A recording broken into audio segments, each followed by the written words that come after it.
like the team signings, because it would start with him and then you would work your way down.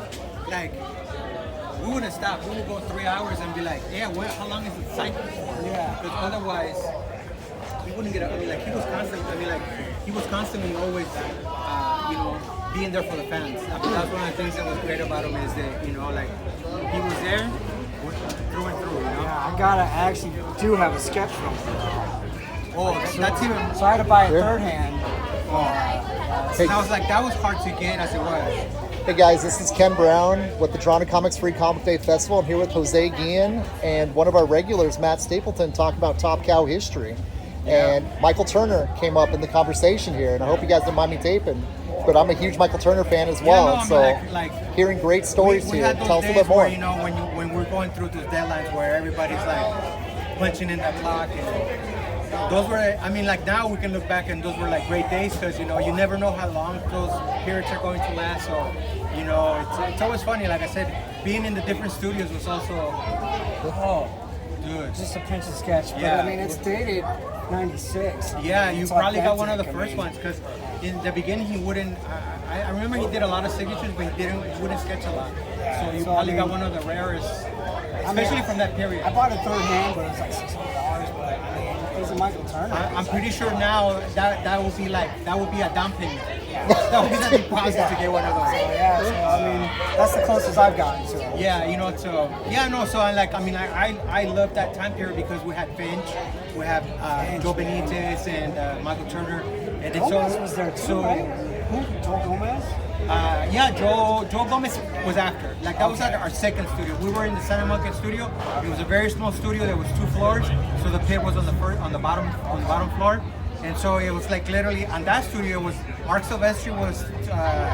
So if I was facing, this is technically facing the wall. So to my left was Mark. Behind me was Brandon Peterson. Past Brandon Peterson was Michael Turner. So there was a little roomie to my right, and that was where Joe Benitez, David Finch, Anthony Wynn. So like on the days that I would come in, because I wouldn't come in every day, I would come in like every other day, staggered because of, especially when I started with my internship. So coming in there, Billy Tan moved around because like it was like me, like we had different tables because whatever table was available because everybody had a spot. But once the deadlines came down, I mean, it's like everybody had their table. So like if you can catch them when they were like busy working, which sometimes I know I drove them nuts because I wanted to see how they were like making the magic, So all those guys, I mean, like as you can see. Yeah, way after. Like, so we went from Santa Monica to Century City. Thank you. And that was a bigger studio, so it was, like before, like everybody that wasn't a colorist was in one room. It was in a production room, so they were like literally elbow to elbow on the computers coloring. So there was a few of the guys that got to color from home, but for the most part, everybody was like in-house. Those days where everybody was there was like the synergy. Did you have to strictly stay at like Top Cow, or could you venture out to like Extreme?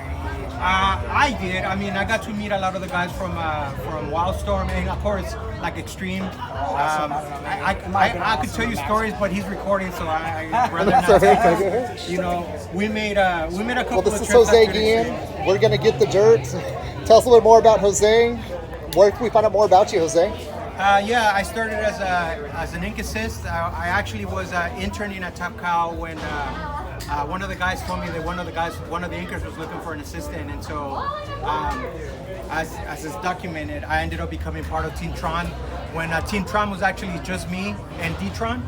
D-Tron was the head honcho there, so he was my boss. So he hired me on I think on my second month of being at Top Cow as an intern. So I know my internship was coming to an end, and I was like, how do I make this work? So the fact that he said he was going to pay me, I was like, sure, when do I start? And so to be quite honest, one of my first book. Yeah, go ahead. My first book was Witchblade 2.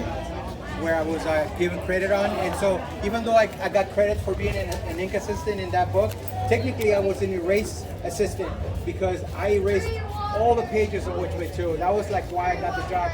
It was like if you can name the way that you erase the pages, you got the job. And I was like, you never know how you stand out. But like I remember D-Tron was looking at me. He asked me like, "Is it what you do all the time?" And I was looking at me because I was like literally like going like line by line to make sure that because after us it goes to the production department. So and those guys. So Mickey there too? Huh? Mickey?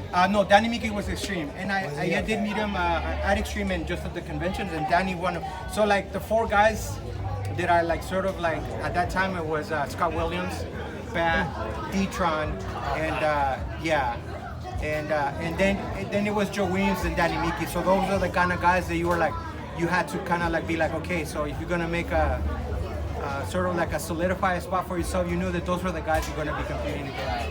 And so you couldn't just be good. You had to like have something extra to stand out. That's why you see like Danny Mickey, he stands out.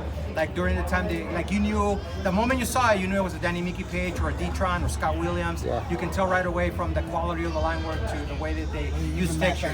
Yeah. I mean, Joe Williams is kind of like, he's a hybrid of a lot of those guys, but he was putting in work. I mean, like, I honestly say that I got hired before Joe Williams, so not that it makes so much difference, but I knew Joe from before. Awesome. We had worked for a smaller company.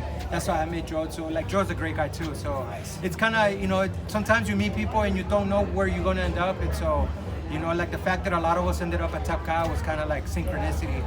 That's awesome. Because I met some of these guys before I even broke in. I had met some of these guys when they were not even in comics. So. Dude, this has been Jose Guillen at the Free Comic Day Festival of Drawn to Comics. Telling us a peek at Top Cow history, how to get into comics, great stories. Definitely reach out to him. His art's amazing. He's here from 10 a.m. to 2 p.m. And we thank you for your time, Thanks for stopping by. Thank you very much.